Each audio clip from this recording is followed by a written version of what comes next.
자, 그러면 이제 4차 산업혁명 시대 그럼 IT 분야의 취업은 어떻게 할까? 뭐 이 고민이 또 있죠. 여러분들 가장 큰 목적은 뭐예요? 취업이잖아요. 이런 교육을 선택을 하신 이유, 선택을 했을 때 또 내가 어떻게 준비를 해야 되지, 취업은 어떻게 준비해야지, 막 고민스러워요. 지금 고민하고 계시잖아요. 그렇죠? 그렇죠. 네, 맞아요. 내가 준비할 방법을 모르는 거예요. 방법을 아시면 한두 단계 더 앞서 나가게 된다. 제가 방법적인 부분을 알려드릴 거예요. 자, 그런데 첫 번째, 개발자, 엔지니어. 내가 진짜 코딩할 수 있을까? 내가 개발할 수 있을까? 예, 제가 이렇게 타이틀 붙였죠. I can do it? 오늘 궁금해. 어떻게 할 수 있나? 자, 그런데 저는 이렇습니다. 두려워할 필요 없습니다. 이제 이 IT에 대한 개발 분야는 전문가의 어떤 반열이 아니고요. 일반인도 충분히 다 할 수 있는. 요즘에 초등학생들도 코딩 교육 받잖아요. 그렇죠? 파이썬 받더라고요. 즉 이제 일상화, 즉 모든 사람들이 컴퓨터와 소통하는 이러한 프로그래밍 언어를 익히는 시대가 돼버렸어요. 자, 여러분들 늦지 않았습니다. 그럼 이 프로그래밍 언어라는 게 대체 뭐냐? 자, 프로그래밍 언어는 컴퓨터와 소통하는 거예요. 저희 사람과 사람이 소통하려면 한국 사람은 한국어라는 걸 알고 소통을 하잖아요. 외국 쪽은 뭐 일본인들은 일본어로. 즉 이렇다라는 거예요. 즉 각계 사람들은 각계 국어를 기반으로 해가지고 소통을 합니다. 자, 그런데 저희가 컴퓨터하고 소통을 하고 싶어요. 그럼 컴퓨터가 알아먹는, 즉 저희가 미국 사람과 대화를 하려면 영어를 알아야 되잖아요. 그렇죠? 그래서 영어 공부 엄청 열심히 하잖아요. 자, 그런데 컴퓨터하고 대화를 하려면 컴퓨터가 아는 언어를 여러분들이 익히시면 되는 거예요. 영어 익히는 데는 엄청 오래 걸리잖아요. 그렇죠? 실제로 잘 안 되고 실패한 케이스도 많고 저도 그랬습니다. 자, 그런데 컴퓨팅 언어는 그렇지 않아요. 여러분들이 의지를 가지고 시간 투자를 일정 정도 하면, 저는 그 기간을 한 3개월에서 6개월 정도라고 봐요. 그 정도 하면은 충분히 컴퓨터와 대화할 수 있는 기반이 됩니다. 왜냐하면 여러분들이 이미 그러한 것들을 간접적으로, 직간접적으로 경험을 해왔기 때문에 그래요. 자, 그러면 프로그램이라는 게 대체 뭘까?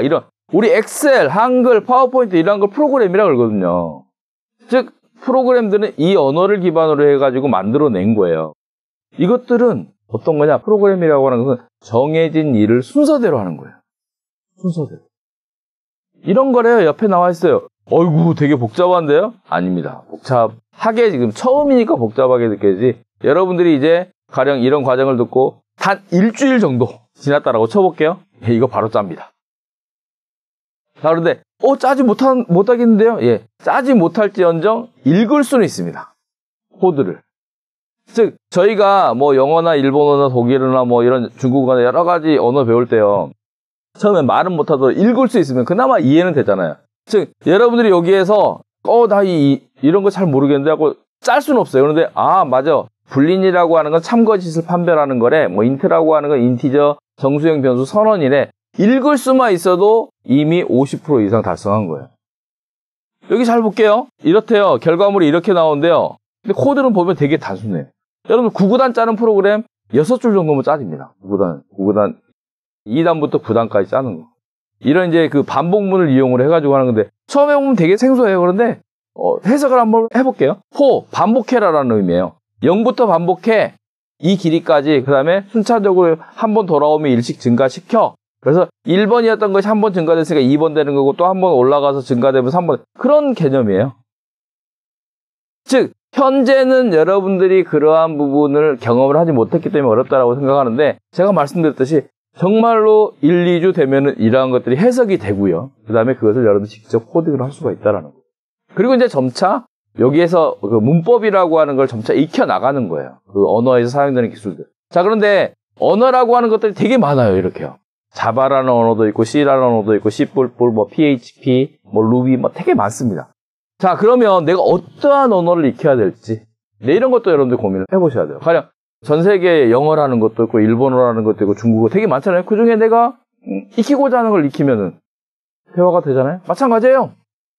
이 언어들도 각각 언어의 특성에 따라서 어느 서비스에 최적화되게끔 구성이 됐냐라는 거에 차이가 조금 있어요. 가령 C 언어는 어떤 디바이스 쪽에, 우리 뭐 내비게이션 쪽, 뭐 이 생각하시면 돼요. 인베디드 쪽, 이런 쪽에 코딩을, 구동을 시키는데, 즉 이러한 그 정해진 일을 순서대로 수행하도록 만드는 데 좀 최적화되어져 있어요.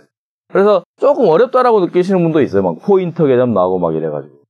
근데 웹에 가장 최적화된 언어는 뭐냐? 자, 물론 이제 이 C라는 언어에서 파생된 겁니다. 이 자바라는 언어가 이식성도 좋고 웹에서 많이 활용되는 언어예요. PHP는 좀 더 심플해진 단계다라고 보시면 돼요. 뭐 파이썬 같은 경우는 AI 쪽이나 그 다음에 빅데이터 쪽 뭐 이쪽에 또 활용된다라고 하는 거예요. 언어마다 약간 특징이 있습니다. 그러한 특징을 아시고 여러분들이 접하시면 다 익힐 필요 없어요. 하나의 언어만 여러분들 집중해가지고 익히시면 돼요. 자, 그런 다음에 나는 뭐 자바 쪽을 익혔는데 다음에 AI 쪽으로 하고 싶고 뭐 어떻게 하면 될까요? 파이썬 익히시면 될 거 아니에요. 언어는요 되게 재밌는 게 이 프로그래밍 언어는 모태가 하나 있어요. 그 모태에서 파생되는 거다 보니까 거의 비슷합니다. 문법이나 이런 구조, 개념들도 비슷하고 약간의 차이가 있는 것뿐이에요. 이거 생각하시면 돼요. 여러분들이 외국어 배우실 때 영어 익히잖아요. 영어 익히면요, 영어 잘하면요 독일어 익히는 게 훨씬 더 쉬워져요. 단어만 좀 알면 실제로 옷은 동일하고 유사하고 문법의 차이가 약간 있긴 하겠지만 근데 독일 사람 영어도 되게 잘합니다. 이런 형태라고 보시면 돼요. 우리나라 사람 일본어 잘하잖아요. 우리나라 뭐 약간 비슷하고 어순도 동일하고 그런 거예요. 내가 자바를 잘하면요 여러분들 C를 잘할 가능성이 커요. 역으로 C를 잘하면 자바를 잘할 수 있는 가능성이 큽니다. 그다음에 자바를 잘했을 때 또 파이썬이나 PHP 접근하는데 약간의 문법만 좀 추가해서 익히면은 잘할 수 있는 이런 개념이에요. 그래서 여러분들이 처음 시작할 때는 뭐 크게 욕심부릴 필요 없어요. 그냥 지금 현재 가장 많이 사용되고 있는 언어 자바, 뭐 C, 뭐 파이썬 이런 거야. 그 중에 하나를 익혀서 좋다라는 거. 그러면 여러분들이 취업하는데 전혀 문제가 없습니다.